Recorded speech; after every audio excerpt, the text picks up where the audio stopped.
Hi, in this video I'm going to cover sampling distribution and the center limit theorem. So first off, we're going to look at what a sampling distribution, the sample mean is. So say for example, have a population of IQ scores, and we happen to know that the mean population mean IQ score is 100. So if we take a sample of size 5 and we kept taking random samples of size 5, we're going to find something interesting based off of this. We can then take the average or the mean of each of these samples. So for example, x bar sub 1 is the mean of these 5 IQ scores for the first samples. X bar sub 2 is the mean of this second sample. X bar sub 3 is the mean of this third sample, and so on. What we can do is the mean of the sample means, in other words, the mean of all of these individual sample means which was obtained from calculated from each of these samples, we're going to denote that with this notation, mu sub x bar. So mu sub x bar is the mean of sample means.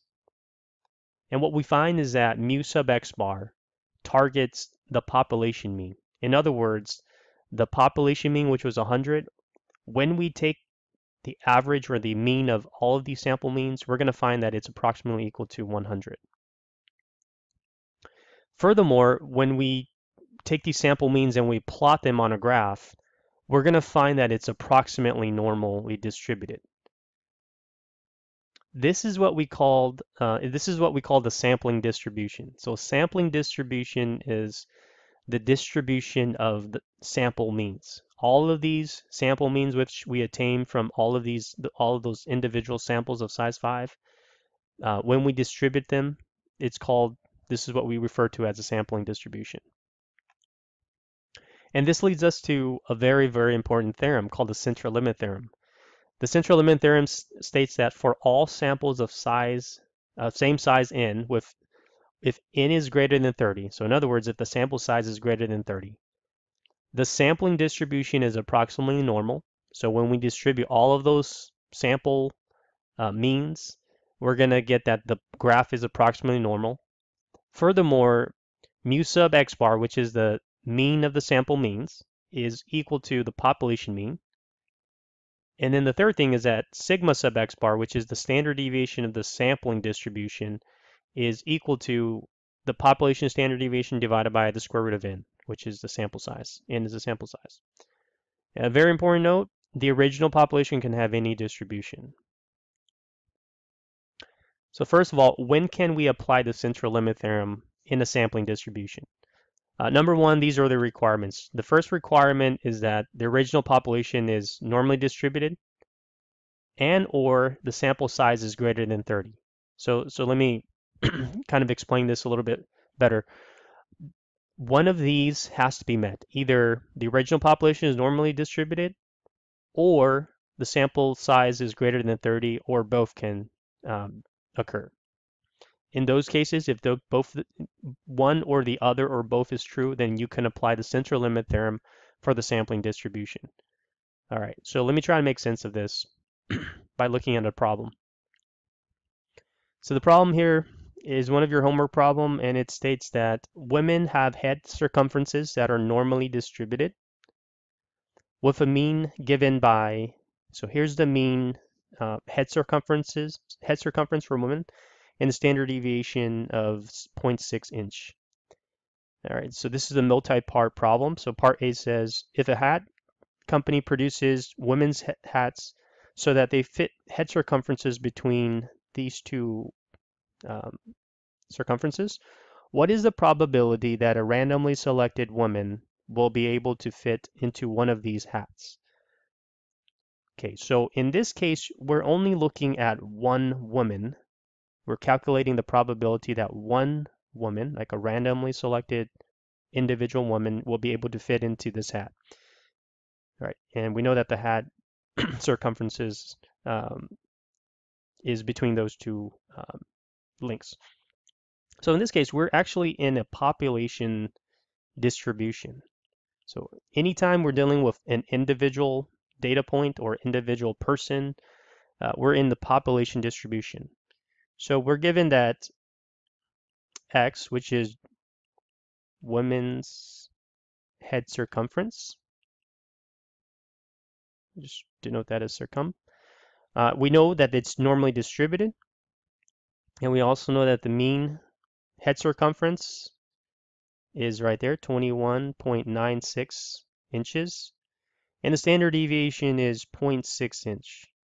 And we're trying to calculate, well, what's the probability that a randomly selected woman has a head circumference between these two values?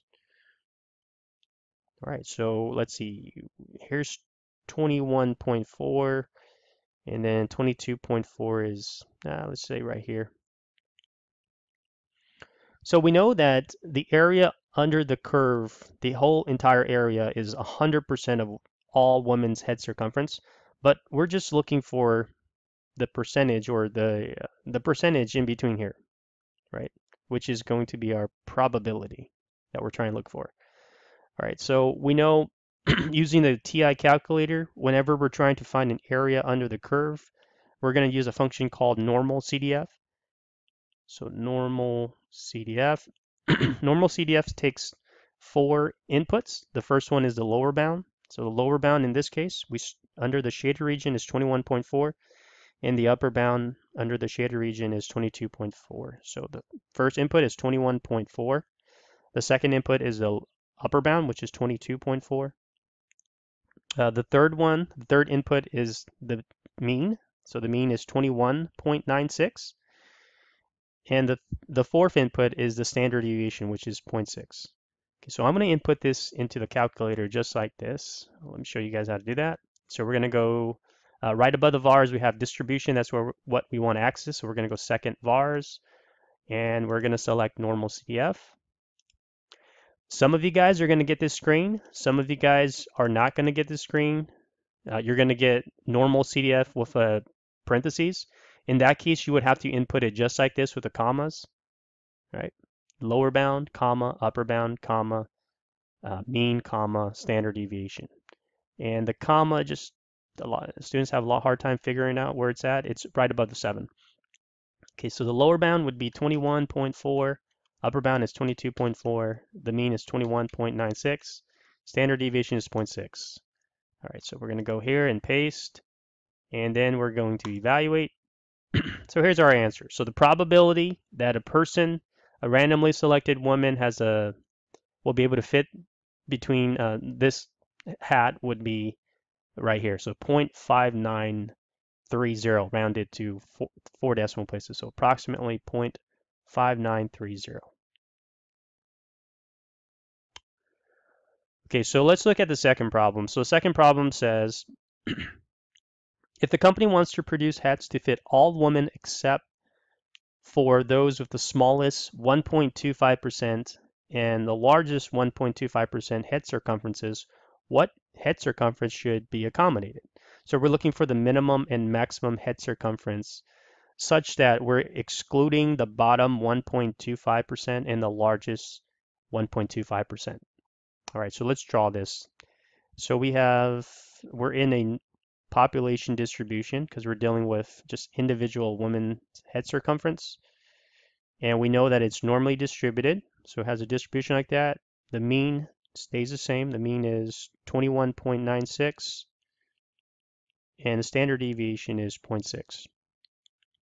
Okay, so we want to find a head circumference. Again, down here, these are head circumferences, right, for women, such that the lower bound excludes the bottom 0.0125.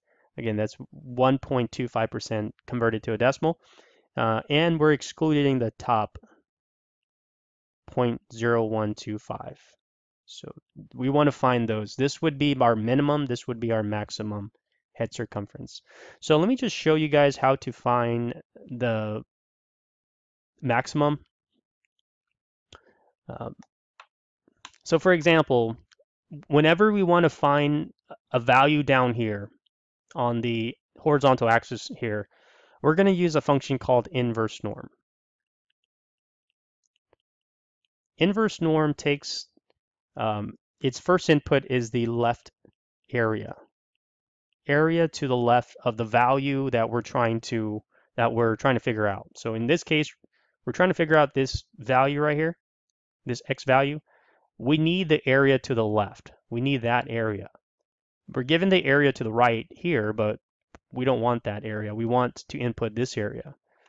Well, we know that if the area to the right is this, we can always find the area to the left by subtracting from 1, because the area under the entire curve is 100% or 1, right? So we're going to do 1 subtract 0.0125, which is equal to, well, let's figure that out. So 1 subtract 0.0125.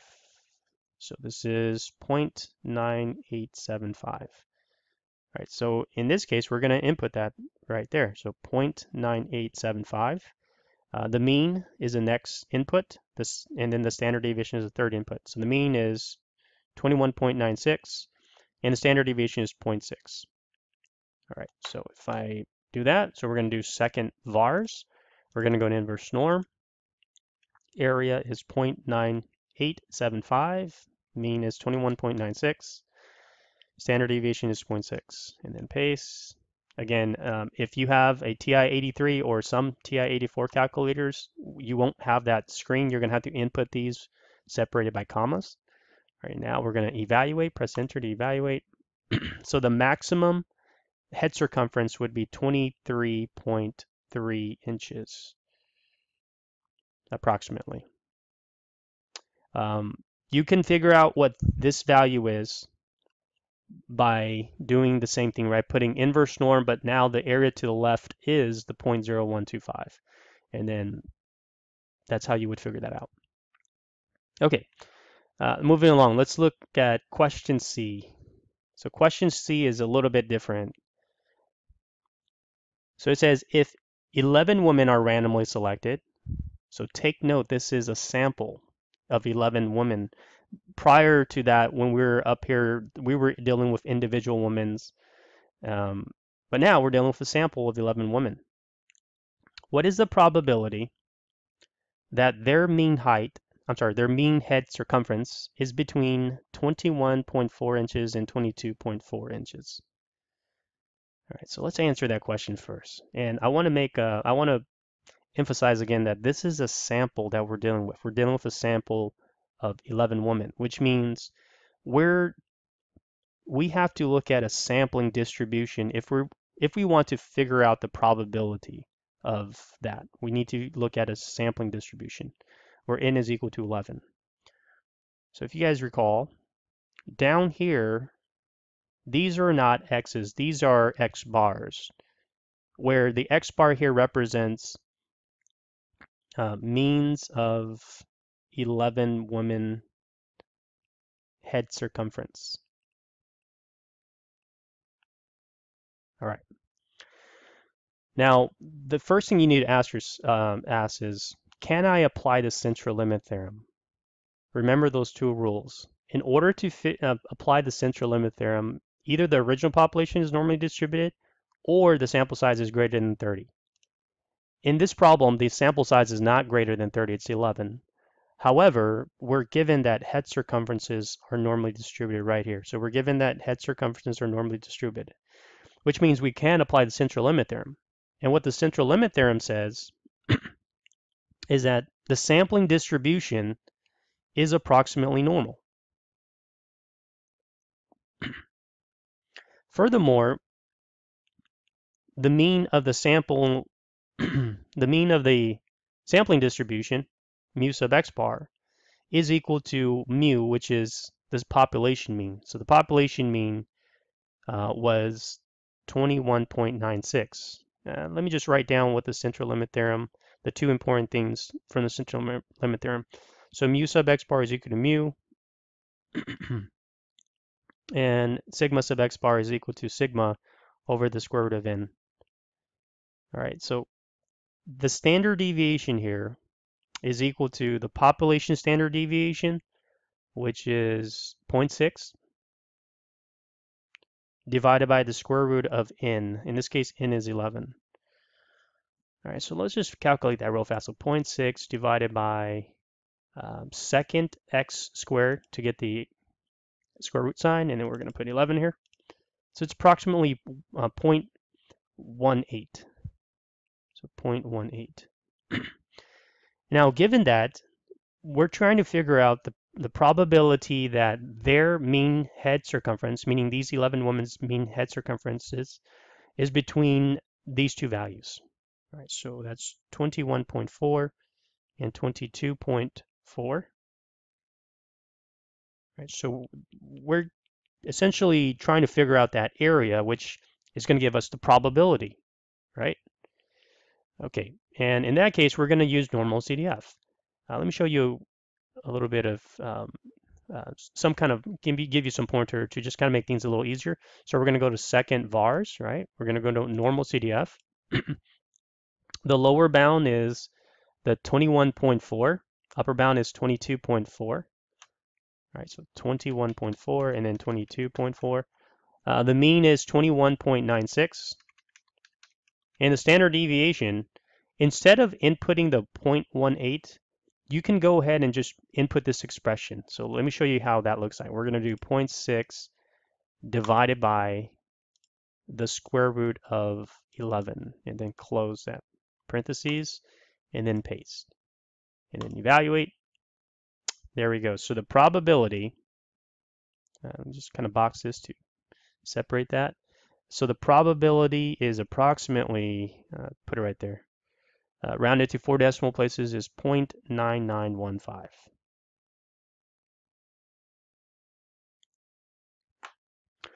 All right, so hopefully that makes, or that was helpful. This last question, you guys can figure that yourself. But as always, if you're confused about anything, if you want to see another video on another problem, always feel free to shoot me an email and let me know.